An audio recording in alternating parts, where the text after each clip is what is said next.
أعوذ بالله السميع العليم من الشيطان اللعين الرجيم. بسم الله الرحمن الرحيم، والصلاة والسلام على أشرف المرسلين سيدنا ونبينا محمد صلى الله عليه وسلم. ‘Yan uwa, idan ban manta ba mun taɓa bayani akan abin da ya shafi ajuwa. Wannan ajuwa dabino ne wanda Allah subhanahu wa ta'ala ya sanya masa albarka, wanda annabi sallallahu alaihi wasallama ya ta maganganu a kansa, kuma ayoyin littafin Allah suka yi magana akan dabino umuma. To, shi dabino Allah subhanahu wa ta'ala ya ƙaddara masa waɗansu ayyuka masu daraja, kamar misalin masu ƙiba. Idan aka samu dabino aka cire ƙwallonsa, aka kirɓa shi, sai aka haɗa shi da citta, aka samu wannan abin da ake kira girfa. Wannan girfar cinnamon kenan. Idan aka niƙa su gaba ɗaya aka tafasa su, to aka matace ruwansu ya zama kamar ruwan zuma, to duk mutumin da yake shan wannan, in mai ƙiba ne, mai ƙaton ciki, mai fat, mai kitse ya masa yawa a gurare da yawa, to insha Allahu zai dinga ƙone wannan kitsen, wanda zai yi wani shi kitse mai tattoshe hanyoyin zirga-zirgar jini da waɗansu sinadarai.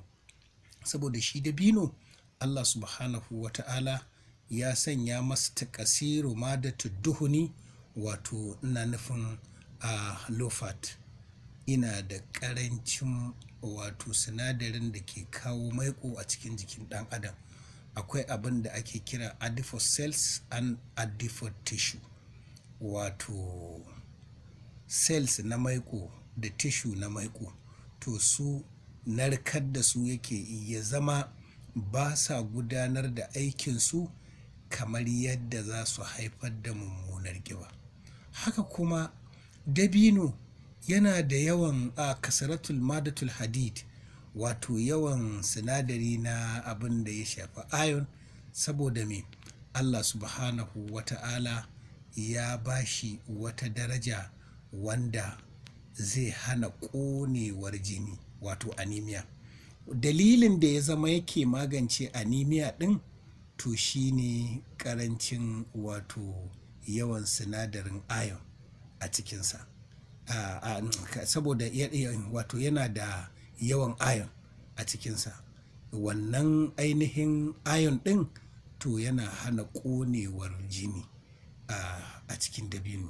Haka kuma Allah subhanahu wa ta'ala ya sanya wa dabino ƙarfin sinadarin immunity, wato akwai abin da ake bukata na sinadarin inganta kariyar jiki da ake kiransa immune system.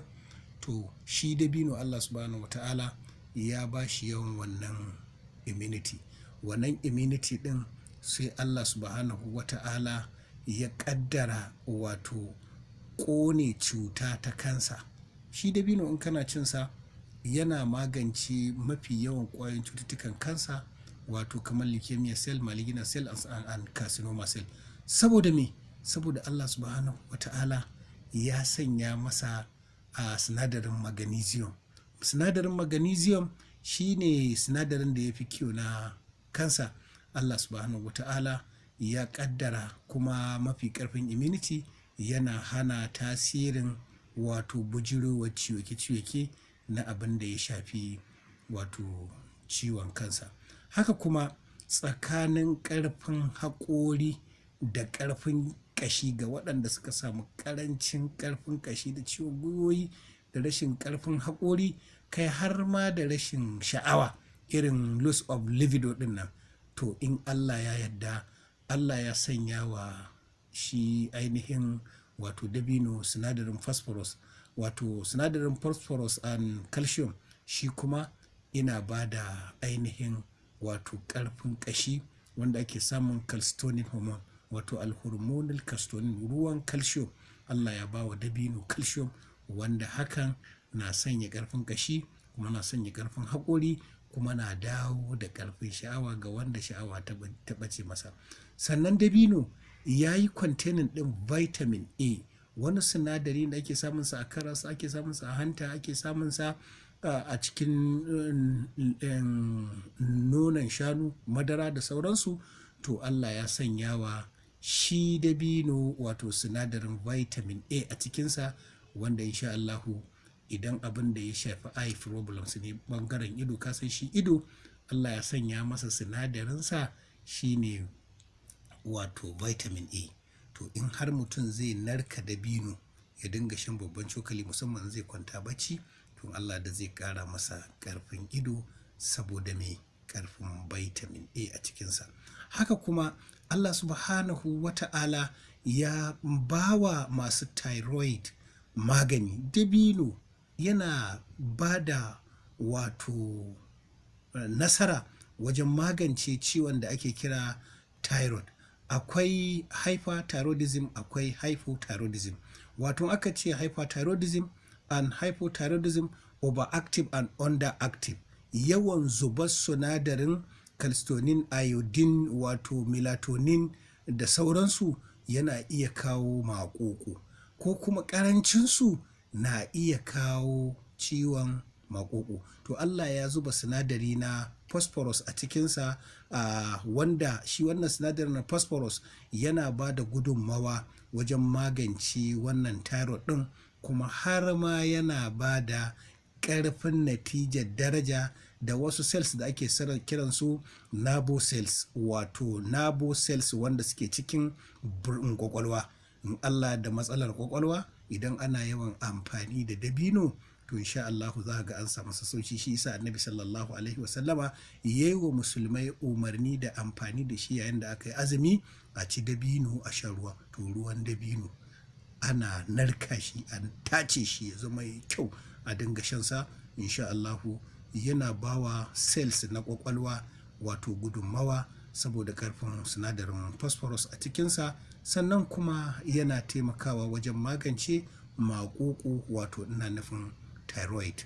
Akwai akwai thyroid and parathyroid, wasu halittu ne a wuya wanda suke function ɗin wani ruwa da yake magance kumburi a cikin jikin ɗan adam. Haka kuma shi sinadari na shi dabino, Allah subhanahu wata'ala ya ba mu natija na magance matsalolin ciwon hanta. Wannan da kaji an ce liver diseases, ko kuma in ce jaundice, wanda ƙananan yara ya fi samu. Jaundice shine jikin yaro ya kore, liver shine jikin mutum ya dinga ciwo, zazzabi da sauransu. To in dai za a haɗa shi, musamman a dafa shi da citta, ana shan babban cokali da safe da yamma. Saboda me? Saboda ina ɗauke da vitamin B, vitamin V. To wannan zai iya ba da gudunmawa. To ɗan uwa, yanzu muka fara bayani akan dabino. Wannan daraja ce da martaba ce da kuma luɗufi ne da kuma gudunmawa da muke bayarwa dangane da bawa al'umma gudunmawa. Sunana Nura Salihu Adam, wanda ake wa laƙabi da Salihan Nur.